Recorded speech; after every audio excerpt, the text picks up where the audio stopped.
बोला पुंडलिक वरदा हरी विठ्ठल तुकाराम पंढरीनाथ महाराज की, सद्गुरु श्री नारायण महाराज की, राष्ट्र संत श्री भगवान बाबा की जय।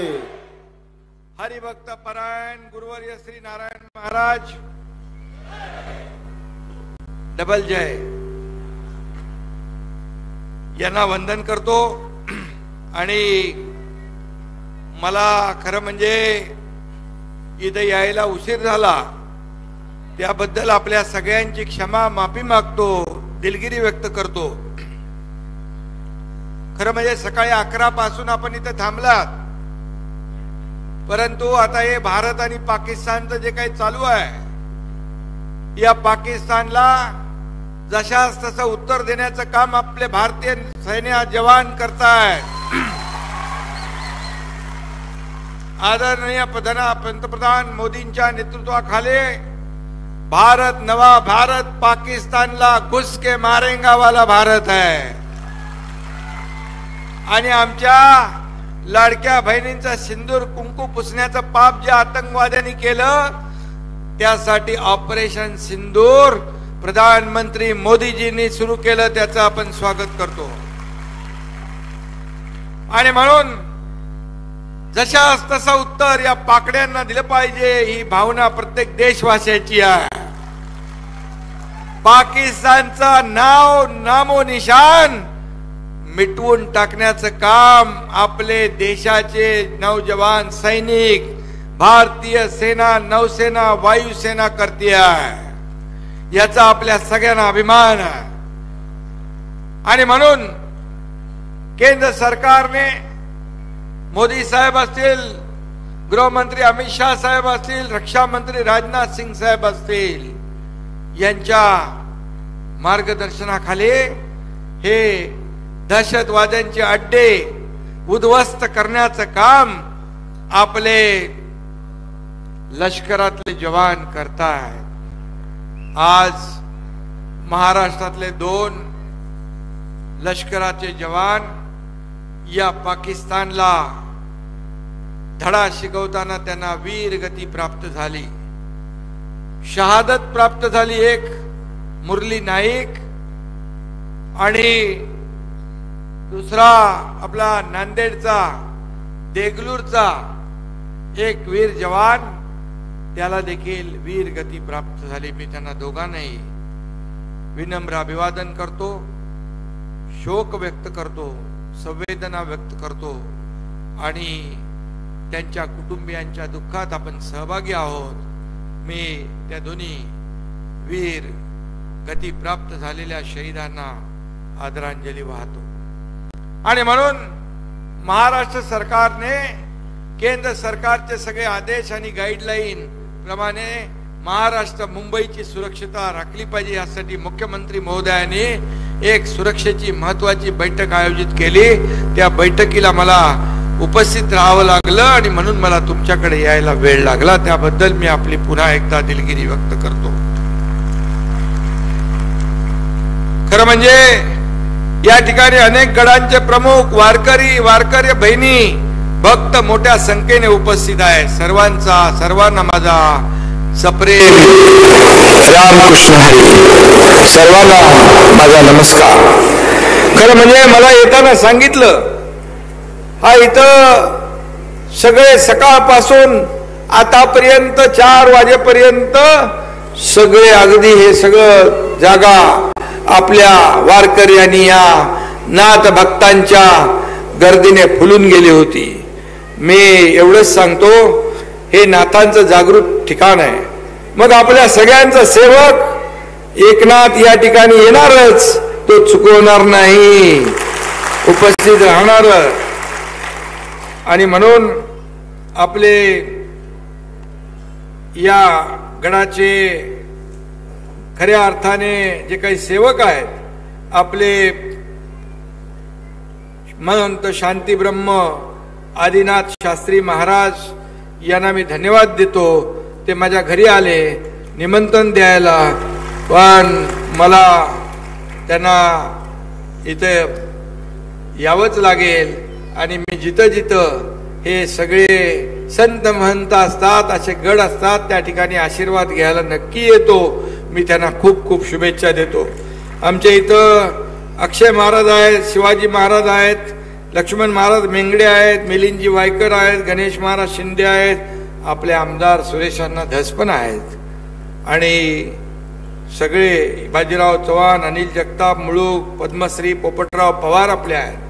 या सगळ्यांना मी धन्यवाद देतो की अशा या मोठ्या कार्यक्रमात आपण किल्ला लढवण्याचं काम आतापर्यंत केलं, आणि त्यामुळे तुम्हाला धन्यवाद देतो मी.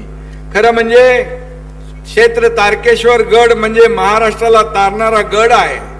संतांची भूमी असलेल्या या बीड जिल्ह्यातला हा तारकेश्वर गड, खरं म्हणजे या गडाची महती अगदी वेगळी आहे. आणि विशेष करून महाराष्ट्राच्या 3.5 शक्तिपीठातील मोठा देवी लगत असणारा गड म्हणजे ऐश्वर्य, वैराग्य, सरस्वती यांचा त्रिवेणी संगम आहे, असं म्हटलं तर वावगं ठरणार नाही. आणि म्हणून या गडाला एक दिव्य अशी परंपरा आहे, आणि म्हणून या ठिकाणी आल्यानंतर एक वेगळं समाधान मिळतं. या ठिकाणी आल्यानंतर या ठिकाणी आपल्या गडाची आणि संतांची, हे महाराष्ट्र ही संतांची भूमी आहे, शूरांची भूमी आहे, वीरांची भूमी आहे. छत्रपती शिवाजी महाराजांच्या पदस्पर्शाने पावन झालेली भूमी, या ठिकाणी अनेक संत झाले, आणि म्हणून ही संतांची भूमी आहे. म्हणून नारायण बाबांच्या वास्तव्यानं हा गड पावन झालेला आहे, त्याची अनुभूती आपल्याला सगळ्यांना येते. आणि म्हणून अरनिशी सदा परमार्थ करावा, पाय न ठेवावा आडमार्गी, आडमार्गी कोणी जन जे जातील त्यातून काढील तोची ज्ञानी, हे असं तुकोबा माऊलीने सांगून ठेवलेलं आहे. याचं आचरण आपण केलं पाहिजे. आणि म्हणून नारायण बाबांनी हाच अभंग आदर्श मानून, जीवनाचं सूत्र मानून त्यांचं जीवन त्यांनी केलं. आणि प्रबोधन माध्यमातून मला येताना सुरेश दस के हे आदरणीय बाबा एक कट्टर हिंदुत्वाचा विचार घेऊन पुढे जाणारे होते. हिंदुत्व काय आहे हे सांगणारे ते होते. आणि म्हणून या ठिकाणी त्यांचं गड नारायण महाराज यांचं पुण्यस्मरण खरं म्हणजे या ठिकाणी करण्याचा हा दिवस.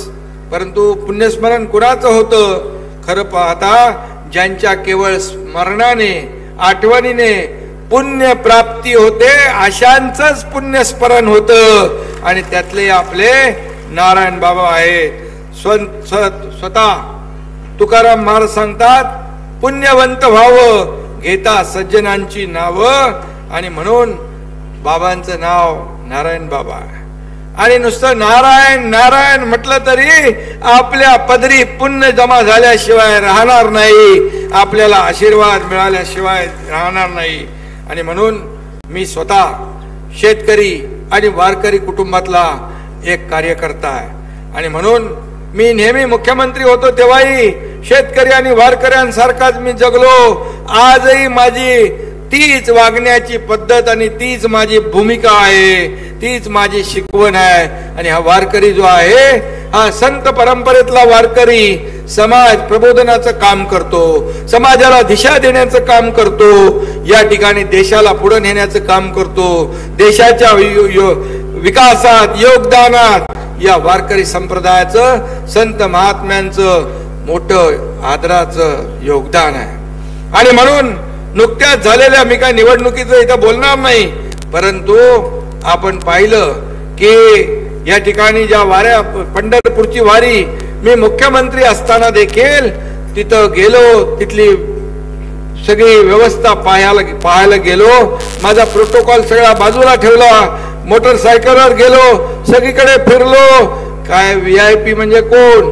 VIP माझा वारकरी असतो, दुसरा कोणी नसतो. आणि म्हणून त्याला कुठं अडचण होऊ नये, गैरसोय होऊ नये म्हणून मी नेहमी हे पाहत असतो. आणि म्हणून आपले जे आपले नारायण बाबा आहेत, आदिनाथ महाराज आहेत आणि आदिनाथ महाराज पण या गोमातेविषयी फार त्यांना म्हणजे अतिशय प्रेम आहे, जिव्हाळा आहे. गोमातेविषयी मोठं काम, हजारो गोरक्षक या गडावर असतात. खऱ्या अर्थाने गोमातेला देखील राज्यमातेचा दर्जा दिला तेव्हा मी मुख्यमंत्री होतो, हे देखील मला या ठिकाणी अभिमानाने सांगायचं आहे. आणि म्हणून राज्यात मोठ्या पायाभूत सुविधा उभारल्या, पण धर्मासाठी जेव्हा जेव्हा मी काही करण्याचा प्रयत्न केला, मी देवेंद्रजी, अजितदादा, आम्ही टीमने जेव्हा जेव्हा धर्मासाठी काम केलं, ते त्या सगळ्यात जास्त समाधान त्या कामामध्ये आम्हाला मिळालं. शेवटी राजकीय अधिष्ठानापेक्षा धार्मिक आणि आध्यात्मिक अधिष्ठान केव्हाही वर असतं हे आम्हाला माहित आहे. आणि म्हणून आदिनाथ महाराज तुमच्या आशीर्वादाचं कायम या ठिकाणी आपल्या आशीर्वाद आणि आपल्या शुभेच्छा कायम असू द्या. आज घाई झालेली आहे, परंतु मी एवढंच सांगतो, पुढच्या वेळेस मात्र मी अगदी वेळेवर आपल्या कार्यक्रमाला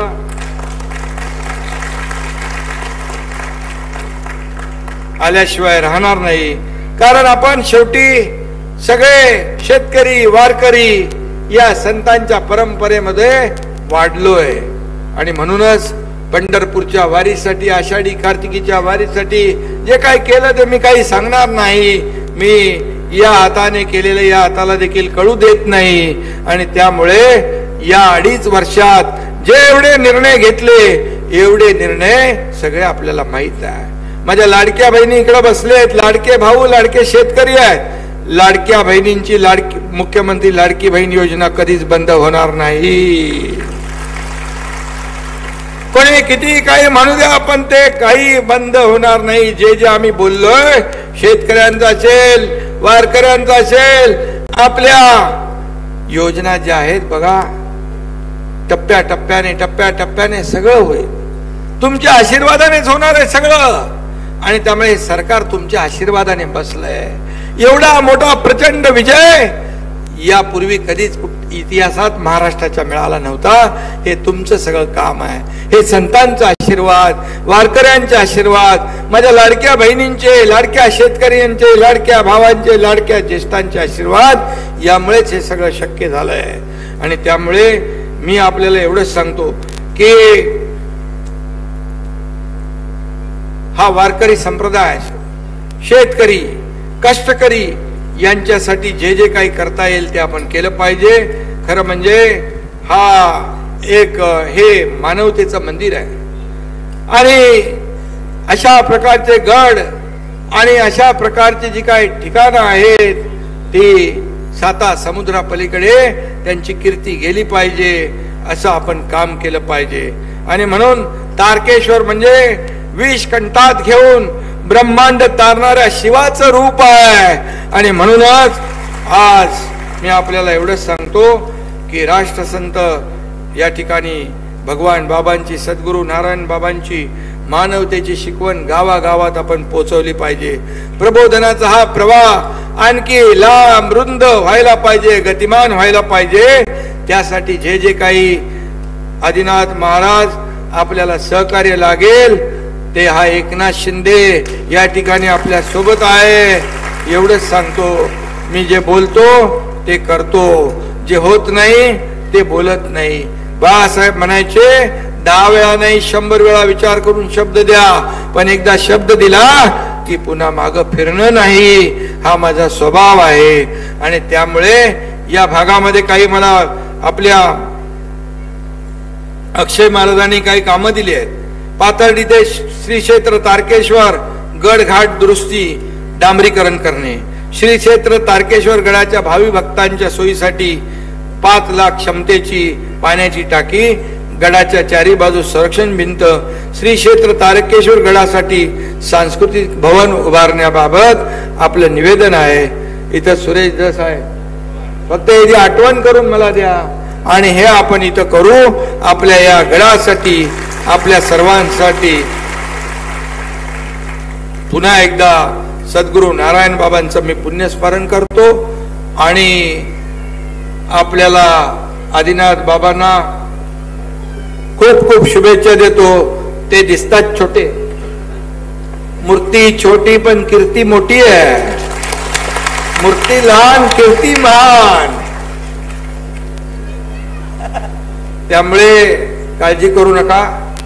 आता उशिरा आलो मी, लवकर जातोय, पण हा बॅकलॉग पुढच्या टायमाला भरून काढीन मी. एवढंच या प्रसंगी सांगतो. पुन्हा एकदा खूप खूप सगळ्यांना शुभेच्छा. धन्यवाद. जय हिंद, जय महाराष्ट्र, रामकृष्ण हरी. साहेब फक्त एकच मिनिट, बाबा बोलला एक शब्द, फक्त एक वाक्य.